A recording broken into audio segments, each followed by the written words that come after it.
ಪ್ರಿಯ ವಿದ್ಯಾರ್ಥಿಗಳೇ, ಹೇಗಿದ್ದೀರಾ ನೀವೆಲ್ಲ? ನಾನು ಲಕ್ಷ್ಮೀಪುತ್ರ JK. ಸೊ ಇವತ್ತಿನ ಅಧ್ಯಾಯ ನಿರ್ದೇಶಾಂಕ ರೇಖಾಗಣಿತ.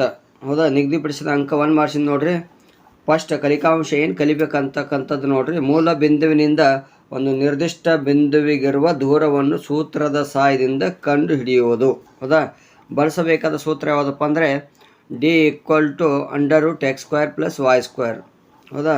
ನೆನಪಿನಲ್ಲಿಡಬೇಕಾದ ಅಂಶಗಳು ಯಾವಪ್ಪ ಅಂತಂದರೆ 1² 2². ಹೌದಾ? ಸ್ಕ್ವೇರ್ ನಂಬರ್ಗಳು ನೆನಪಿಡ್ಬೇಕಿಲ್ಲಿ. 4², 5², 6². ಓಕೆ, ಈ ಥರ ಸ್ಕ್ವೇರ್ ನಂಬರ್ಗಳು ನೆನಪಿಟ್ಕೋರಿ.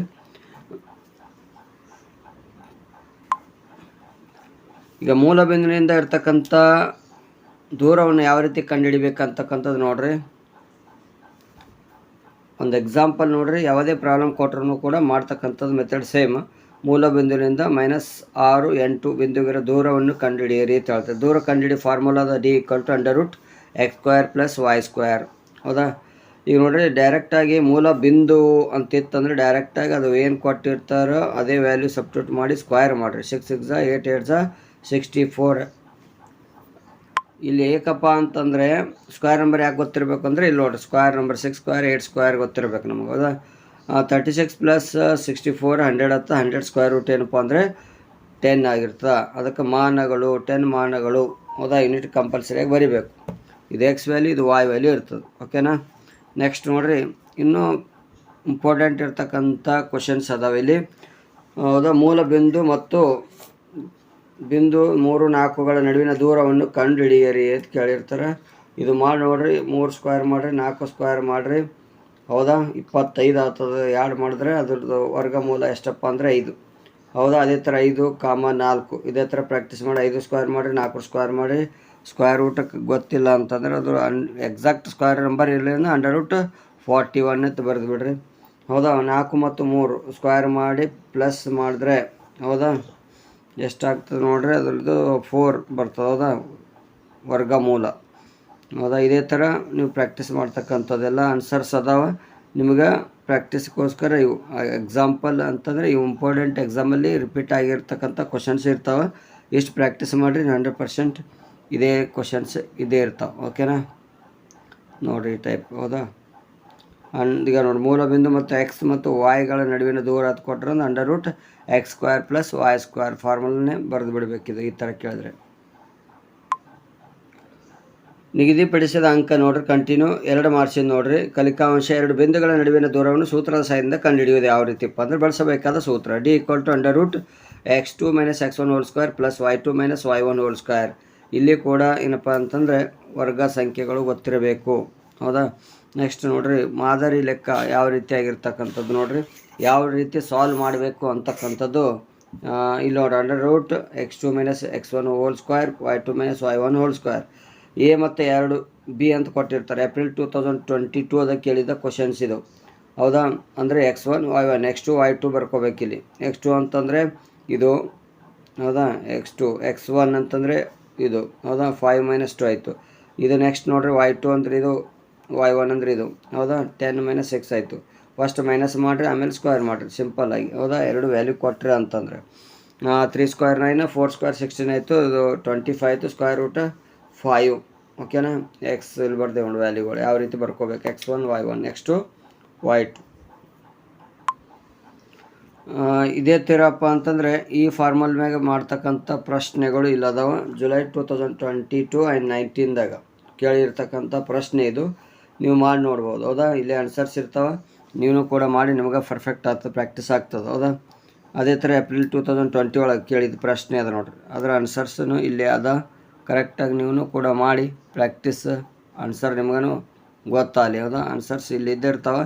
ನೀವು ಕೂಡ ಇದೇ ಫಾರ್ಮಲ್ದಾಗ ಹಾಕಿ, ಮೆಥಡ್ ಏನಿಲ್ಲ. ಹೌದಾ? ಈ ಥರ ನಂಬರ್ ಚೇಂಜಸ್ ಕೊಟ್ಟಾಗ ನಾವು ಯಾವ ರೀತಿ ಮಾಡಬೇಕು ಅಂತಕ್ಕಂಥದ್ದು. ಎಕ್ಸಾಮ್ದಾಗ ಏನಪ್ಪ ಅಂತಂದರೆ ಮೆಥಡ್ ಸೇಮ್ ಇರ್ತದೆ, ಫಾರ್ಮುಲಾ ಸೇಮ್ ಇರ್ತದೆ, ನಂಬರ್ ಅಷ್ಟೇ ಚೇಂಜಸ್ ಇರ್ತಾವೆ. ಅದಕ್ಕಾಗಿ ಏನಪ್ಪ ಅಂದರೆ ನೀವು ಇಷ್ಟು ಪ್ರಾಕ್ಟೀಸ್ ಮಾಡಿದ್ರಿ ಅಂದರೆ ಆರಾಮಾಗಿ ಮಾಡ್ಬೋದು.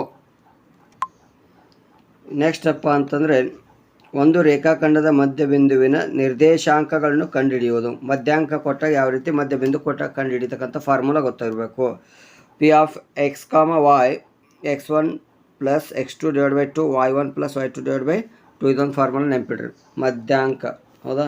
ಇಲ್ಲೊಂದು ಕ್ವಶನ್ಸ್ ಅದ ನೋಡ್ರಿ, ಯಾವ ರೀತಿ ಸಾಲ್ವ್ ಮಾಡಬೇಕು. ಮಧ್ಯ ಬಿಂದು ಕೊಟ್ಟಾಗ ಇಲ್ಲ ನೋಡಿ, P(3, 4, Q(5, 6) ಬಿಂದುಗಳನ್ನು ಸೇರಿಸುವ ರೇಖಾಖಂಡದ ಮಧ್ಯ ಬಿಂದುವಿನ ನಿರ್ದೇಶಾಂಕಗಳನ್ನು ಮಧ್ಯ ಬಿಂದು ಸೂತ್ರ ಉಪಯೋಗಿಸಿ ಕಂಡುಹಿಡಿಯಿರಿ.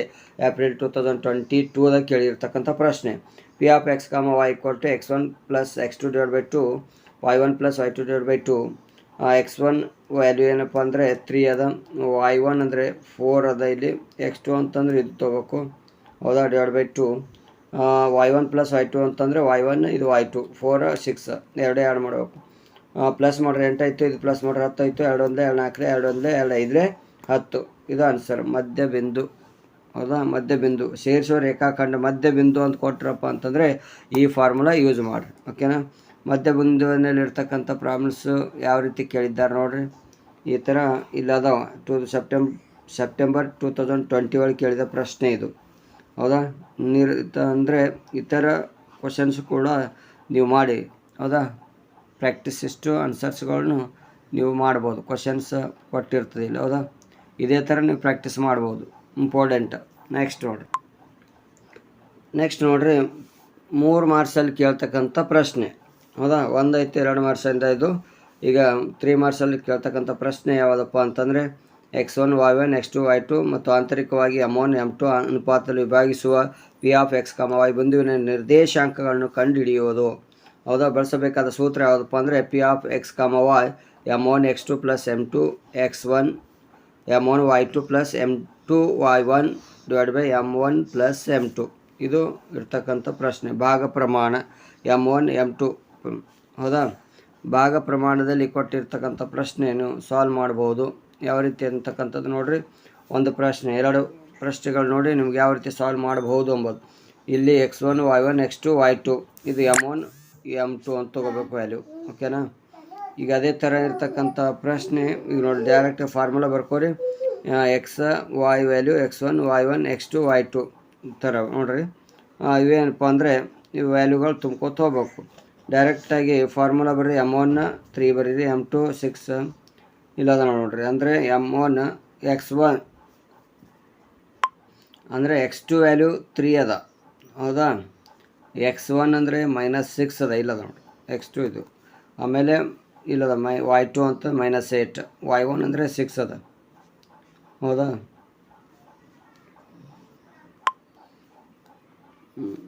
ಈ ಥರ ಬರ್ತೇವೆ ಅಂತಂದರೆ ಈಗ ಅಂದರೆ ಎಕ್ಸ್ ವ್ಯಾಲ್ಯೂ y ವ್ಯಾಲ್ಯೂ ಕೊಟ್ಟಿರ್ತಾರೆ. ಈ ಕಡೆ ಬರ್ಕೋಬೇಕು x ವ್ಯಾಲ್ಯೂ y ವ್ಯಾಲ್ಯೂ ಹೌದಾ. ಸಪ್ರೇಟಾಗಿ ನಾವು ಏನಪ್ಪ ಅಂತಂದರೆ ಇದು ಕಂಪೇರ್ ಮಾಡ್ಕೋಬೇಕು ನಾವು. ಇದು ಬರ್ಕೊಂಡು ಇದು ಕಂಪೇರ್ 4 ತೊಗೋಬೇಕು ಅಷ್ಟೆ.